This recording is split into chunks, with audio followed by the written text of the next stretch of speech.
છેતરપિંડીના ગુનામાં પકડાયેલ ઇસમને પાસાના કાયદા અંતર્ગત જેલ ધકેલતી સારોલી પોલીસ કમિશનર અનુપમસિંહ ગેહલોત સાહેબ તથા ખાસ પોલીસ કમિશનર સેક્ટર 1 તથા નાયબ પોલીસ કમિશનર ઝોન 1 તથા મદદનીશ police commissioner B division Surat શહેરનાઓએ વિશ્વાસઘાત તેમજ છેતરપિંડીના ગુના કરવાની ટેવવાળા લોકો ગુનો કરતા અટકાય, જેથી આવા પકડાયેલ ઇસમો વિરુદ્ધ પાસા દરખાસ્ત કરવા સૂચના કરેલ હોય, જે સૂચના અને માર્ગદર્શનના આધારે police inspector Shri S.R. Vekariya તથા સર્વેલન્સ સ્ટાફના police sub inspector S.R. Rana તથા હેડ કોન્સ્ટેબલ ભાવેશભાઈ વાઘજીભાઈ તથા પોલીસ કોન્સ્ટેબલ પરેશભાઈ નાથાભાઈ નાઓએ પાસા દરખાસ્ત તૈયાર કરી મહેરબાન પોલીસ કમિશનર સાહેબશ્રી તરફ મોકલી આપેલ, જે પાસા દરખાસ્ત મહેરબાન પોલીસ કમિશનર સાહેબશ્રી નાઓ દ્વારા મંજૂર કરી પાસા હુકમ કરતા છેતરપિંડીના ગુનામાં પકડાયેલી સમ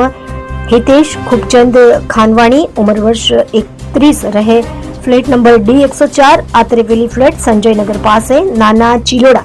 નરોડા, અમદાવાદ શહેરને પાસા હુકમની બજવણી કરી મધ્યસ્થ જેલ રાજકોટ ખાતે મોકલી આપી પ્રશંસનીય કામગીરી કરેલ છે.